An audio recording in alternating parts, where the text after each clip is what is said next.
Lightroom lesson. We are talking about how to size a full frame 8x12 image from a 35mm DSLR camera, or any camera for that matter, and fit it onto an 8x10 sheet of Type-C paper for Service Bureau output. A Service Bureau can be a professional quality photo lab or a Walgreens, CVS, Rite Aid, pharmacy type chemical-based RA4 chromogenic process. I've got my Lightroom library here, and we're going to go ahead and first look at putting a vertical image onto a 8x10 sheet. So I'll go ahead and choose this image here. This is taken of the Eiffel Tower, of course, in Paris, France. And I do design photography workshops in France. You can learn more about that at photographyinfrance.com. So we've got our picture here. This is the Louvre. Here we have the Eiffel Tower. And I'm going to go right into the print module. And what we do first is we check our page setup. We click on page setup and we make sure that we're in an 8x10 orientation. The paper size does matter, but that's something that we can set in Lightroom. We eventually want this to be 8x10 so that we can control the outer dimensions. To control the outer dimensions, we're going to skip on down to where it says print job so that we know how much border we have. And we're going to click on custom file dimensions and enter in 8x10. Okay, this is really important. This is something that we didn't cover class, so take a look at print job. Make sure that custom file dimensions are 8x10. The next thing I'm going to do is go up to the very top under the image settings and make sure that zoom to fill is not checkmarked. Zoom to fill is not checkmarked. The other thing is the Lightroom template. We want maximum size clicked. Maximum size. Notice that if we accidentally choose 8x10, the image crops to 8x10. And the goal here is to make a full frame image on an 8x10 sheet of paper. So the two things that are extra important at starting out is that we are in the maximum size. We have a cell size of 8x10. And we do not have zoom to fill checkmarked. We want to uncheck that. Then we can go ahead and play with our margins here. If you want to maximize the page, Jordan, you mentioned that, you can go with an image that looks like this. I personally like borders all around my image. And at the bottom, we're going to add some information, so I definitely want borders. So the left and the right looks fine, and I'm just going to now play with the top borders. If you want to go with some minimum borders, like a 1/4 of an inch on top, and then maybe something like a 0.5 at the bottom.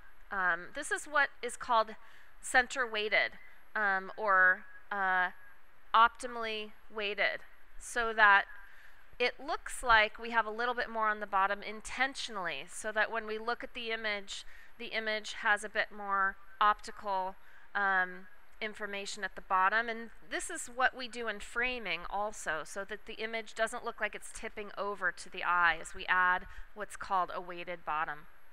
So I like this look. If you want to be extra attentive, you can go down to the cell size here and make sure that's maximized.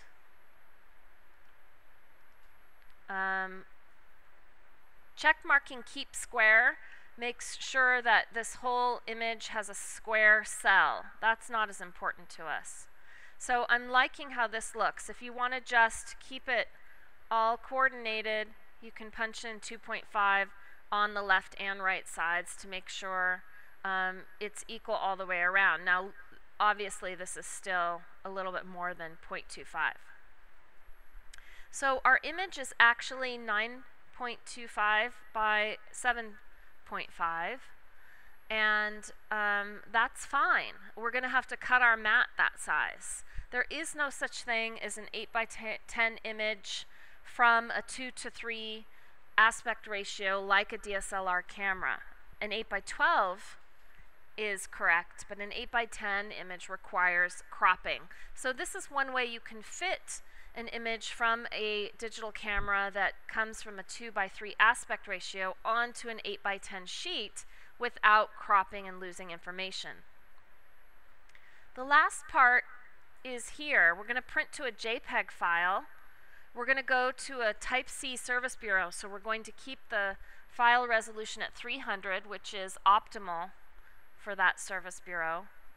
And I'm going to turn on sharpening, leave it on standard, glossy or matte, depending on what surface you're going to order.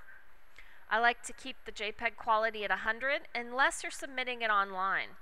Taking the JPEG quality down to 80 really reduces the file size for images submitted via the web without really seeing a visual quality reduction at this size. The profile for any standard service bureau is sRGB. Even at some of the professional labs, the profile is sRGB. Ask your service bureau if they have special color management profiles that they want you to use, or if they want you to use sRGB. But if you're going to go to a pharmacy to get your images printed, sRGB is correct. The next thing we want to do is over in the template browser, click on the plus sign and save this as a user template. 8:10. Actually, before we do that, I'm going to hit cancel. I skipped a step here. Where it says page and then photo info. If you want to put any photo information underneath, you can click here and choose edit. I like to ask my students for some of their assignments to put the exposure information, and maybe in front of that, if I backspace here, some custom text. And custom text can be anything of your choice. You can put spaces in between, maybe a slash or a dash. So right now it says untitled, and it has my exposure information here. I'm going to say done. And then notice that now we have an area for the custom text. So I can choose option G, and then if I want to, I can title the image, and all that information shows up at the bottom. This is great for students who want to show their exposure information and put their name on their images. If you prefer not to have anything on your image, you can simply uncheck mark this. Notice that the photo info does make the image slightly smaller. Now I'm going to go ahead and choose template browser, click on the plus sign, and choose this as 8:10 vertical with info. Okay, and I have one that's already called that, so I'll call this one info 2. And now when I go to any other vertical image, I can choose underneath this user template all of these settings by clicking on the preset that I've created, and it will apply to any vertical image that I choose, which is really, really handy. Let's go ahead and set one up also for a horizontal image. The horizontal image is going to be really similar.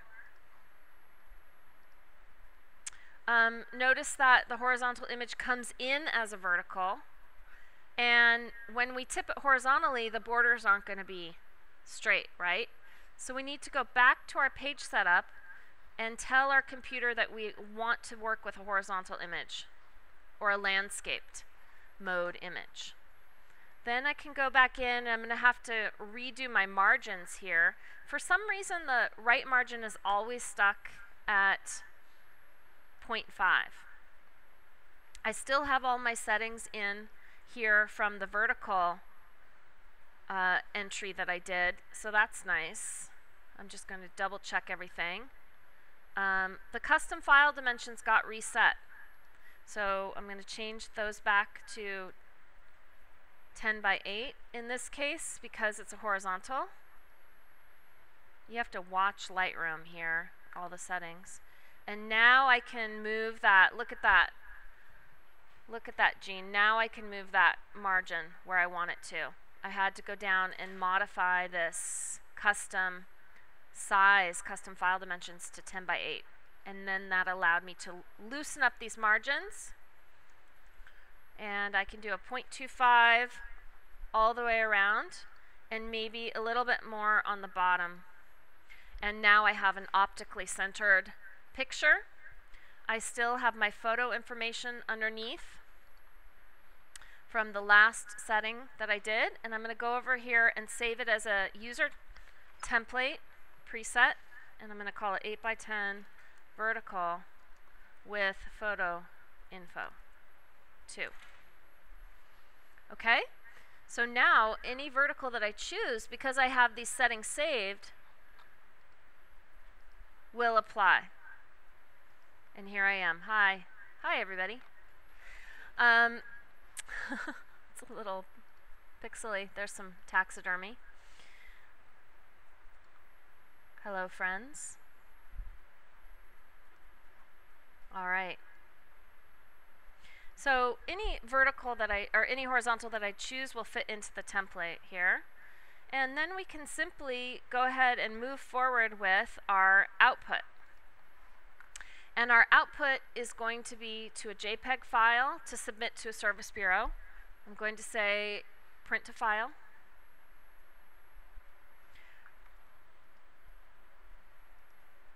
And I'm going to name it eGentry, my first and last initial, the assignment number if that helps you, and then you can upload that to your favorite service bureau and walk into the store and pick it up, or you can bring it in on your flash drive.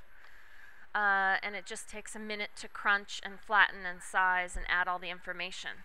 So if you have any questions at all, let me know. My website address is erikagentry, that's ErikaGentry.com. Thank you very much.